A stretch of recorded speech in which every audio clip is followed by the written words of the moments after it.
Hello. Yeah. Last night at dinner, I was telling some friends who were staying with here what I would ask if I got up here. And my wife overhears the conversation, and she says, and I'm like, it would be so joyous to be up here and asking these questions. And she said, you're not going to go up there. There's people that have been pre-paving this and doing the work of getting up here, imagining this in their head. And I'm like, and as soon as she said it, we made eye contact. And she knew that she was saying that work was going to trump joy, and we both knew I was going to be up here. So I did it. I did it again. I manifested something good. So anyway. That was powerful pre-paving. When you pre-pave in alignment with who you are, look how fast it comes about. Amen to that. Yeah. So I don't know if this is going to be the finale, but regardless. Likely. So I just want to say a prayer, like let me ask questions that touch everyone in this room. Yeah. That creates a jumping off point, so the next time you're in Asheville, instead of saying, you silly humans, you're still not getting it, let we us would all never say, say that. Oh my gosh, what a great jumping off point. You guys have really come a long way. You're finally getting this. What we want to say is, you will never stop being at a jumping off place, and that's the way you like it. All right, okay. We're never going to be to the final place. We want to hear your questions. You give us a question, we'll give you an answer. Let's see how many questions and answers we can do in 11 minutes. Cool, let's do it. Okay, so it was once described to me that along this path, we are not doing, we're just living like normal humans, and then we learn about the law of attraction. And as we learn about the law of attraction, and we would say instead of that during all of that time that you're living life, you're learning about law of attraction. And so your life experience is teaching you about it. And then when someone points it out in a very concise way, you feel the resonance of what you've already taught yourself. And then you go through a portal where things shift. It's like moving into the next vehicle. Yeah. Get it? Yeah. Yeah. Okay, so as we get really good at it, and our belief in the law of attraction turns into knowing. And how do you feel while that's happening? How do you feel as you're getting really good at it? Good. Yeah, you feel good. Are you basing it on how you feel or the results you're getting, or both? Both. Excellent. What now? Okay, so we are learning this and we're getting good at it. We see that the totality of everybody and everything and how it's feeding in and how we're kind of, it creates that oneness feeling. And thank you everyone for all of it. You want to Yes. feel, you feel. Yeah. Yeah, thank you. So, but it was described to me one time that once you get really good at that and your ego dissolves, and your ego doesn't dissolve because your ego is how you focus. Okay. But that negative ego that is in competition ceases to exist, while your super ego, which we would call your inner being, is dominant. Super sense of self. Call it anything you want. Ego is a pretty good word. Okay. Ego has negative connotations because most people approach life from a sort of combative point of view. Yes, we interrupted you, but we just want to make that clarification. So where were you going? Okay, so where I'm going is we're asking and we're receiving and we're listening to this inner voice, and it was described to me that at some point you'll stop asking for yourself and you'll start asking, how can I serve God? And that's never really sat well with me, because I feel like this asking, like, why would Abraham teach me to listen to myself all the time? And then all of a sudden I get really good at it, and now I have to listen to this God thing that's outside of me. Isn't that God thing the thing that's been talking to me the whole time? So there's never ever a sense that I have to do the work for God. As long as I'm listening, then I'm doing that, And right? in the moment you try to do that, you separate yourself from the very thing you've been trying to find all along. That's why we've been teasing you a little bit, saying that humans have service-itis. Servitude-itis. And by that what we mean is you sort of are missing the point. You are God. You are. I love it. You are. I love it. Cool. And someone who was a very good ambassador from your point of view of God, which is Jesus, understood that if you sat before him dripping your illness, he didn't see your illness. Instead, he knew your wellness. He saw you in your God form, not in your human form where you were slightly disconnected from it. And so when you're tuned into that, that is when you do your greatest service. We're not trying to talk you out of service. It feels wonderful to be of value to others. We just want you to plug your vacuum in before you try to vacuum the floor. If you're not plugged in to the source energy, then you have nothing to give. So you can't serve without knowing who you are. Amen. Awesome. My next question is about time. I feel like you have never negated the fact that we're experiencing time in a linear way. Oh, you are in a time-space reality because it helps you to focus. And most important, because in your awareness of your time and space, you can feel the satisfaction of your motion forward.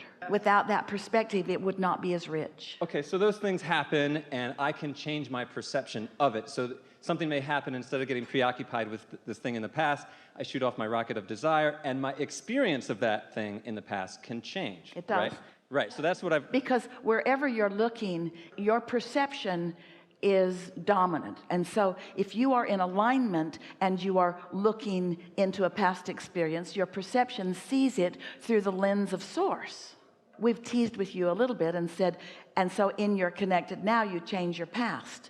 Today, we've taken an even more evolved for your advantage stance in that we say to you, the difference between humans and their inner being is that your inner being doesn't look back.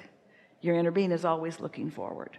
But humans who can't help but look back, we're just asking you, since you're going to look back, you're probably going to look back from your now perspective of connection. Don't look back from your place of not liking where you are and trying to justify or explain why you got in this place you don't want to be.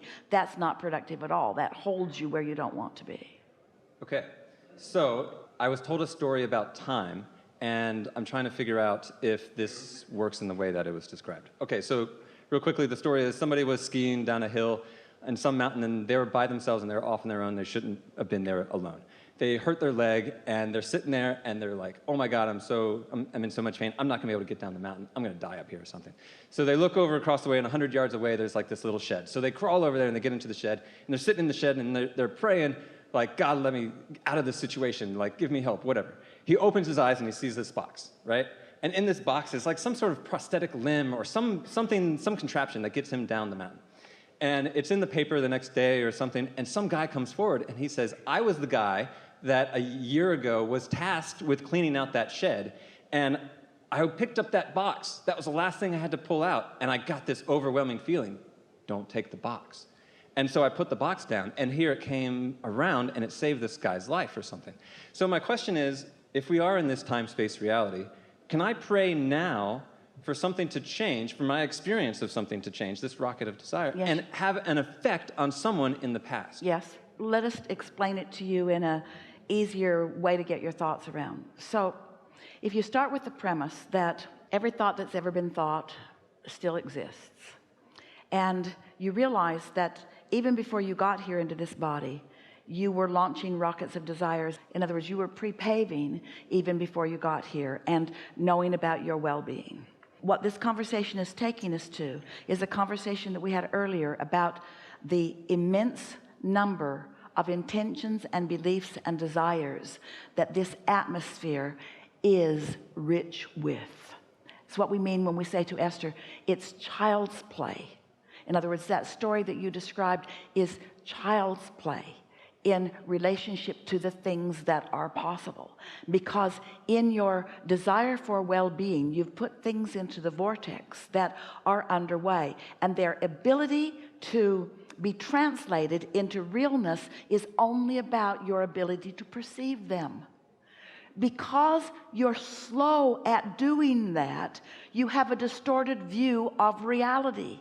You think things have to go really, really slow because as a human race, things have been going really, really slow for one reason and one reason only. You are enamored with what is, so you give most of your attention to what is. So what is just keeps being what is. Different faces, different places, but same experiences over and over and over again. When you catch a whiff of the universe's ability to take your thoughts can instantaneously be transformed into things. It isn't only that someone from the past put it there and you got a thought and another thought and another thought that led you there. There's a lot of that goes on. It is that things can shift in the moment based upon your ability to believe what you are desiring. One day, Jerry and Esther, someone handed them a book, and the book was written by someone who was talking about abundance. And there was an analogy given that once you really get into the vibe of abundance, that it'll start demonstrating to you in lots of ways. And so in this description, pennies would start showing up everywhere. And Jerry and Esther read it, and they were not resistant to the idea of it, but it didn't feel very important to them. They felt in a sort of snobbery sort of way that they were way past that way of understanding creation. They weren't looking to create pennies, but the story captivated their interest just the same. And then the number of pennies that started showing up in their experience became ridiculous. It was like a raining of pennies around them. They were finding 20 and 30 pennies a day in places where they shouldn't have been, where they'd never been before. Esther was actually thinking for a while that Jerry was playing tricks on her, and he was thinking the same of her. In other words, so many weird things with the pennies, because they'd activated in their vibration, and the universe was demonstrating that anything that's active in your vibration can come into your reality if you are amenable to allowing it to be. Well, they're amenable to allowing the universe to create in their experience in any way that they are giving their thoughts, provided it's something wanted. And so they were wide open vessels for the universe to play with joyfully in that way. So this went on for several days, and they're getting on an airplane, and they got onto the airplane, and they're sitting in the bulkhead. They're buckled in. Everything that they own is up overhead because they are on the bulkhead, and they're sitting there. And as the plane is lifting into the air, Esther looked down, and she said to Jerry, "You've got to see this. 2 pennies were standing on their edges." Nothing happens outside the physics characteristics of where you are, because there are laws that rule all things. But there are possibilities within those laws that humans do not allow. So the inertia of the plane, the vibration of the plane in that moment, the weight of the pennies in that moment, and the intentionality of Jerry and Esther to see remarkable things with pennies, they were no longer blah, blah, blah, ho hum about pennies. These pennies had demonstrated something that they thought to be before then an impossible feat. Esther said, "I'm so glad we were together, because no one would have believed me." And Jerry said, "No one but me will ever believe you anyway." And Esther said, "Well, it's enough that you were here." All things are possible. If this time-space reality has the wherewithal to inspire within you a desire, if the desire can be born out of this, then the full manifestation of the desire can be born out of this also.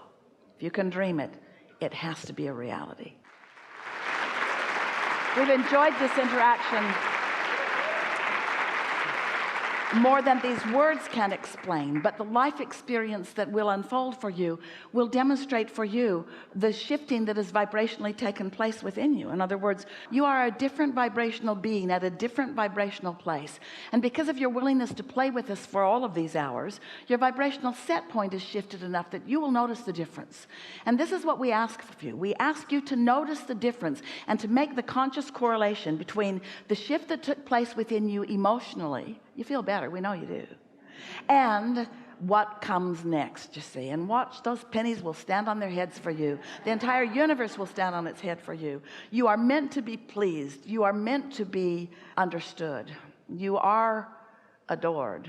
And you have our undivided attention, and you have our full consideration. And when you think about what consideration really means, it means considering all of the options, all of the pieces, all of the possibilities, and then focusing on those considerations that your life has caused you to put into your vortex. These are good times, and there is great love here for you. And for now, we remain eternally incomplete.